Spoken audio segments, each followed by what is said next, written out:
नमस्कार दोस्तों, मैं एडवोकेट प्रभाकर पांडे अपने इस यूट्यूब चैनल पे आप लोगों का स्वागत करता हूं। आशा करता हूं आप सभी लोगों का स्वास्थ्य बिल्कुल सही होगा।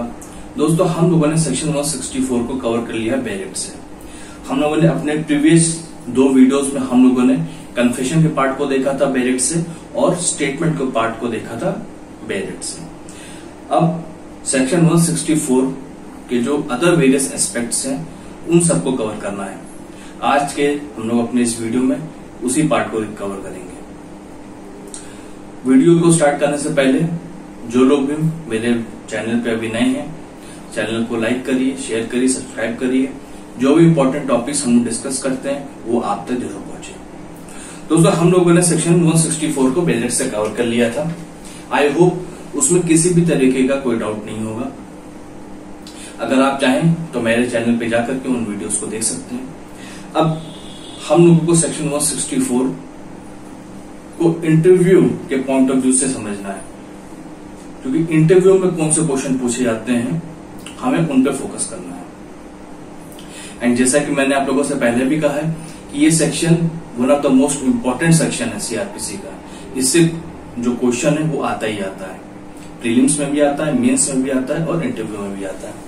तो आइए वीडियो को स्टार्ट करते हैं। देखिए, सबसे पहली बात तो हम लोगों ने कन्फेशन और एडमिशन में क्या डिफरेंस है। देखिए, वैसे तो जब हम लोग इंडियन एविडेंस एक्ट में एडमिशन के पार्ट को समझेंगे तो वहां पे कम से कम 5 से 6 7 इसके मेजर डिफरेंस है, हम वहां पे डिस्कस करेंगे। लेकिन यहाँ पे सिर्फ कंसेप्ट क्लियरिटी के लिए जो इंटरव्यू में पूछ लिया जाता है अक्सर कि कन्फेशन और एडमिशन में क्या डिफरेंस है। एडमिशन में भी तो आप एडमिट करते हैं एंड कन्फेशन में भी तो आप एडमिट कर रहे हैं एक तरीके से, तो इसमें बेसिक डिफरेंस क्या है। तो देखिए, अगर ये क्वेश्चन आपके सामने पुट अप हो तो जो बेसिक डिफरेंस है वो ये है। सबसे पहले तो आप ये बताइए कि admission is a genus. Admission genus है, कन्फेशन उसका स्पीशीज है। Confession is a part of admission. Admission is a larger term, इसमें बाकी चीजें कवर होती हैं। कन्फेशन एडमिशन का एक पार्ट है। So every confession is an admission. Ultimately आप एडमिट कर रहे हैं, but every admission is not a confession. इस बात को आप हमेशा याद रखिएगा। सो कोई भी स्टेटमेंट, किसी भी फैक्ट को अगर आप एडमिट कर रहे हैं, it will come in the category of admission. लेकिन वो फैक्ट जिसको एडमिट करने के बाद जिस स्टेटमेंट को रिकॉर्ड करने के बाद उसके ऊपर कन्विक्शन हो सके, so that part is called confession. I hope आप लोगों को ये बेसिक डिफरेंस समझ में आ गया होगा। अब हम लोग अपने दूसरे पार्ट पे चलते हैं, एक्स्ट्रा जुडिशियल कन्फेशन। ये भी बहुत ही फेवरेट क्वेश्चन है, हमारे इंटरव्यू में पूछा जाता है, हमारे मेंस में पूछा जाता है। सो देखिए, एक्स्ट्रा जुडिशियल कन्फेशन जो है, अ confession is given in a court before the magistrate. इसके अलावा जो भी कन्फेशन है वो सब एक्स्ट्रा जुडिशियल कन्फेशन के कैटेगरी में आते हैं। वो कन्फेशन जो आउट ऑफ द कोर्ट जाकर के 2 लोग आपस में कुछ कम्युनिकेट कर रहे हैं, उस कम्युनिकेशन में किसी ने एक कन्फेशन कन्फेस किया किसी बात को, it is called extra judicial confession. And वो कोई प्राइवेट पर्सन भी हो सकता है, यहां तक कि कोई मजिस्ट्रेट भी हो सकता है। लेकिन वो मजिस्ट्रेट, सपोज करिए, जैसे हम लोग जानते हैं कि ट्रायल और इंक्वायरी शुरू होने के बाद कन्फेशन रिकॉर्ड नहीं हो सकता, यानी कि ड्यूरिंग द इन्वेस्टिगेशन स्टेज जो है वो कन्फेशन रिकॉर्ड हो सकता है। सो अब ट्रायल चालू हो चुका है, कन्फेशन रिकॉर्ड नहीं हो सकता। अब उस स्टेज में अगर आप जाकर के किसी मजिस्ट्रेट को कोई कन्फेशन आप करते हैं, so it will come in the category of extra judicial confession, क्योंकि अब उसके पास वो अथॉरिटी नहीं है, उसके पास वो पावर नहीं है कि वो उस कन्फेशन को रिकॉर्ड कर सके। सो इसमें हम लोगों के पास एक बहुत ही लैंडमार्क जजमेंट है, Sahu versus state of UP. इसमें जो एक्यूज पर्सन है, he was charged with murder. अपने डॉटर इन लॉ के मर्डर के लिए उसको चार्ज किया गया था।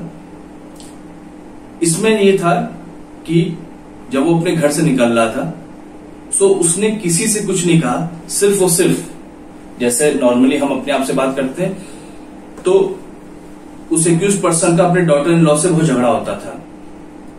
सो अपने घर से बाहर निकलते वक्त उसने ये बात कहा कि मैंने अपने डॉटर इन लॉ को खत्म कर दिया और उसके साथ ही रोज की जो झगड़े थे वो भी खत्म हो गए। उसने ये बात किसी से कन्फेस नहीं किया, लेकिन ये जो अपने में वो बोल रहा था उस स्टेटमेंट को किसी ने सुन लिया। So the honourable court regarded as a confession. Extra judicial confession में ये बहुत ही इंपॉर्टेंट जजमेंट है, इसको आप लोग नोट डाउन कर लीजिएगा। यानी कि जो यहां से ऑब्जर्वेशन निकल करके आता है वो ये निकल करके आता है कि कन्फेशन जरूरी नहीं कि किसी को कम्युनिकेट ही किया जाए। अगर मैं अपने आप में भी ये बात बोल रहा हूं कि हे भगवान मुझसे क्या गलती हो गई, ये मुझसे अनजाने में क्या कौन सा अपराध हो गया, मैंने अपने हाथों से अपने ही, सपोज करिए मेरी पत्नी है, अपने ही मैंने वाइफ का खून कर दिया, मैं किसी से नहीं कम्युनिकेट कर रहा हूं, मैं अपने आप से बोल रहा हूं, लेकिन किसी ने सुना, it will be regarded as a extrajudicial confession, and if it is fully and wholly corroborated then it can form the basis of conviction। तो चलिए एक्स्ट्रा जुडिशियल कन्फेशन हो गया। अब यहां पे एक इंपॉर्टेंट हम लोग बात और डिस्कस कर लेते हैं कि सपोज करिए एक आप एक मजिस्ट्रेट है, इंटरव्यू में पूछा जाएगा, आप एक मजिस्ट्रेट हैं, आपके पास कन्फेशन रिकॉर्ड करने का पावर है। अब आप बताइए 2 या 3 दिन पहले, 4 दिन पहले कोई इंसिडेंट हुआ है, इन्वेस्टिगेशन चालू हो गया है एंड आपके पास कन्फेशन रिकॉर्ड करने के लिए लाया जाता है उस एक्यूज्ड पर्सन को। सो क्या आप तुरंत ही क्या उसका कन्फेशन रिकॉर्ड कर लेंगे? तो देखिए इसका जो आंसर होगा वो होगा नहीं। हमारे कन्फेशन पार्ट में एक वर्ड इस्तेमाल होता है जो हमारे कॉमन प्रैक्टिस में, जो आपको कहीं किसी सेक्शन में या किसी लॉ में नहीं दिखाई देगा, वो है कूलिंग डाउन पीरियड। यानी कि जब एक पर्सन को आपके सामने लाया जाता है कि हाँ ये कन्फेशन देना चाहता है, देन इन दैट केस, जैसा कि हम लोगों ने सेक्शन 164 में भी देखा था कि एक मैजिस्ट्रेट उसको सब समझाएगा कि देखिए आप कन्फेशन करने के लिए बाउंड नहीं है, आपके ऊपर किसी भी तरीके का कोई दबाव नहीं है, आप चाहे तो कन्फेशन आप नहीं भी कर सकते। अगर आप कन्फेशन करते हैं तो ये आपके अगेंस्ट इस्तेमाल होगा during the course of trial और हो सकता है आपको इस पे सजा भी हो जाए। और ये सब बताने के बाद भी 1 या 2 दिन का समय, कम से कम मतलब 2 दिन का समय आप उसको देते हैं कि वो अपने माइंड को और प्रिपेयर कर ले। उसको कहते हैं, ये जो इंटरवल है इसको हम कहते हैं कूलिंग डाउन पीरियड, कि हम एज अ मजिस्ट्रेट हम उसको 1-2 दिन का समय और दे देते हैं कि अच्छा ठीक है तुम 2-3 दिन का समय और ले लो, फिर सोच लो, उसके बाद आना, फिर कन्फेशन को रिकॉर्ड करना। क्योंकि जैसा हम लोगों ने देखा था कि कन्फेशन का जो मेन इंग्रेडिएंट है वो है वॉलंटरीनेस, यानी कि जो पर्सन जो कन्फेशन कर रहा है वो खुद से, without any force, without any coercion, without any threat, without any promise, किसी भी दबाव के बगैर वो कन्फेशन कर रहा है। सो ऐसे केस में जो मजिस्ट्रेट की जो रिस्पॉन्सिबिलिटी है वो ये है कि 2 से 3 दिन का उसको समय दिया जाए कि आप एक बार फिर सोच लो, और एंड अब अगर आप कन्फेस करना चाहते हो तो आपका जो कन्फेशन है वो रिकॉर्ड होगा। हम लोगों के पास इसमें जो जजमेंट है वो ये है, स्टेट वर्सेस मिट्ठू 1977, बहुत ही इंपॉर्टेंट जजमेंट है, इसको आप लोग नोट डाउन कर लीजिए। With a view to injecting voluntariness, it is necessary that the accused is given sufficient time for reflection, वही cooling down period. It is the duty of the magistrate to see that the police officer are not present at the scene of recording the statement. इसमें एक और भी बहुत ही अच्छे point को discuss किया गया कि कूलिंग डाउन पीरियड तो इसका तो हमें ख्याल रखना ही है, लेकिन साथ ही साथ में हमको इसका भी ध्यान रखना है कि जब वो अपने कन्फेशन को रिकॉर्ड करने आया है, देन ड्यूरिंग दैट पीरियड कोई पुलिस ऑफिसर उसके अगल बगल ना हो, यानी कि जो उनको लेकर के आए हैं। देखिए आप लोगों ने अक्सर जो है हिंदी फिल्मों में देखा होगा वैसे तो फिल्में एंटरटेनमेंट पर्पस के लिए हैं, लेकिन कई बार जाने या अनजाने में कुछ पॉइंट ऑफ लॉ भी उसमें से निकल जाता है। तो आपने कई बार देखा होगा कि एक मजिस्ट्रेट जब एक आदमी से पूछ रहा होता है, जब वो कन्फेस करने वाला होता है, तो उसके बाहर 2 से 3 पुलिस वाले खड़े होते हैं और वो कुछ नहीं करते, उसी उस आदमी को देख रहे होते हैं। शायद वो ये बोलते हैं कि अगर तुमने कर लिया तो हम तुम्हारे जो घर वाले हैं, फैमिली मेंबर्स, हम उसको छोड़ देंगे, वरना जो है हम उनको किडनैप कर लेंगे। वैसे तो ये फिल्मी सीन है, लेकिन प्रैक्टिकल लाइफ में भी एंड कन्फेशन के लिए इस चीज को बहुत ही वेटेज दिया जाता है। और मजिस्ट्रेट का ये ड्यूटी है कि वो देखे कि पुलिस ऑफिसर जो है वो उस वक्त ना हो, ताकि जो कन्फेशन करने आया है वो अपनी सारी बात खुल करके मजिस्ट्रेट के सामने कह सके। यानी कि अगर उसके ऊपर किसी तरीके का दबाव भी बनाया जा रहा है तो भी वो ये बात मजिस्ट्रेट को बता सकता है। ये पॉइंट स्टेट वर्सेस मिट्ठू में डिस्कस किए गए थे।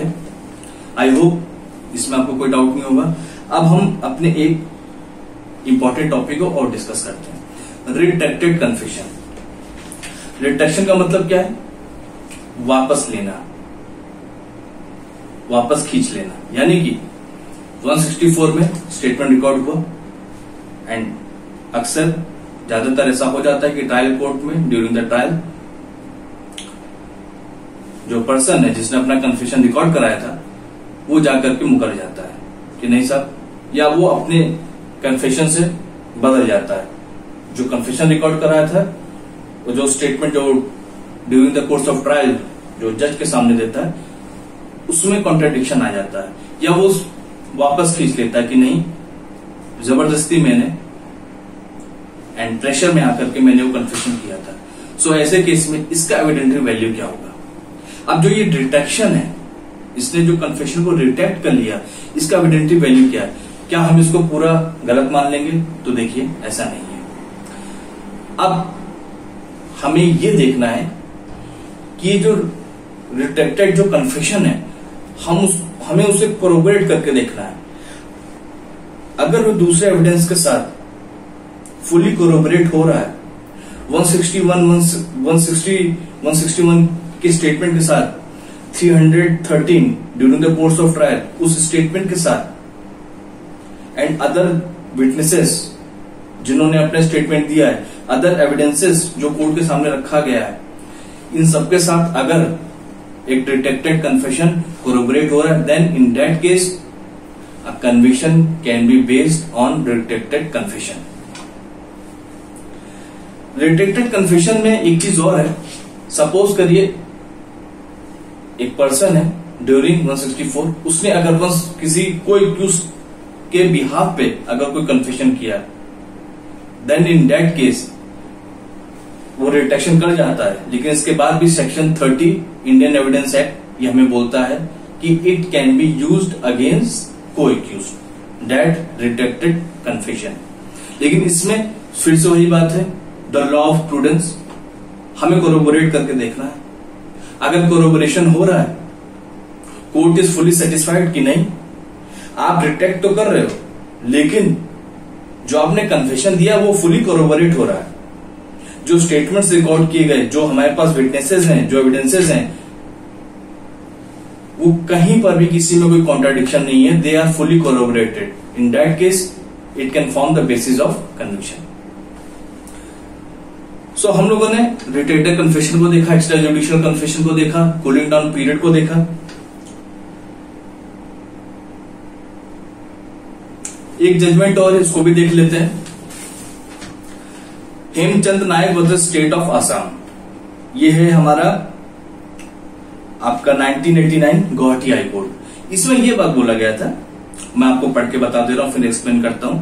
That a confession recorded under section 164 CrPC code becomes voluntarily when it is made by the accused out of repentance after due caution with reasonable time for reflection in order to remove completely any threat or torture, inducement or promise by the arresting agency, and when it precludes the possibility of tutoring. Simple सी बात इसमें यही बोली जा रही है again कि एक मजिस्ट्रेट को during the time of recording the confession किस चीज को उसको देखना है, उसे ये देखना है कि जो एक्यूज्ड पर्सन है वो आउट ऑफ रिपेंटेंस आकर के तो कोई कन्फेशन नहीं दे रहा, यानी कि अपने बहुत ज्यादा, हिंदी में इसको हम कहते हैं गिलानी महसूस कर रहा हो, या फिर जो अरेस्टिंग एजेंसी जिन्होंने अरेस्ट जो करके लाए हैं क्या उन्होंने किसी तरीके का कोई थ्रेट, कोई उसको टॉर्चर तो नहीं किया है, कोई किसी चीज का प्रॉमिस तो नहीं किया है। सो इन सब चीजों को जो है एक मैजिस्ट्रेट को देखना पड़ता है। एंड जब मैजिस्ट्रेट फुली सेटिस्फाइड हो जाता है कि हाँ ये सारे जो फैक्टर्स हैं वो नहीं है, जो पर्सन है आफ्टर ड्यू कंसिडरेशन, काफी कुछ सोचने समझने के बाद हमने कूलिंग डाउन पीरियड भी उसको दे दिया कि 2-3 दिन आप सोच लीजिए। हमने उसको ये भी बता दिया कि किसी भी तरीके का आप बाध्य नहीं है इस कन्फेशन को करने के लिए, ये आपके अगेंस्ट इस्तेमाल हो सकता है। सो इस केस में अब जब मजिस्ट्रेट सेटिस्फाइड है, देन अकॉर्डिंग टू सेक्शन 281 में बताया गया है कि कन्फेशन को कैसे रिकॉर्ड किया जाएगा। जैसा कि हम लोगों ने सेक्शन 164 में पढ़ा था कि जो मेमोरेंडम है, मेमोरेंडम कैसे तैयार किया जाएगा। सो उस मेमोरेंडम को प्रिपेयर करके कन्फेशन रिकॉर्ड किया जाएगा। आई होप इन सब में किसी भी तरीके का आपको कोई डाउट नहीं होगा। एंड हम लोगों ने ऑलमोस्ट सब टॉपिक कवर कर लिया 164 का, कुछ 1-2 टॉपिक और रह जाते हैं। सो उसके लिए मैं फिर से अपने नेक्स्ट वीडियो में जो कुछ 1-8 टॉपिक्स और छोटे से हम उसको डिस्कस करेंगे। अगर आपको वीडियो अच्छा लगा हो, वीडियो को लाइक करिए, शेयर करिए, सब्सक्राइब करिए। अब हम अपने नेक्स्ट वीडियो में अपने नेक्स्ट टॉपिक के साथ मिलेंगे। तब तक के लिए धन्यवाद।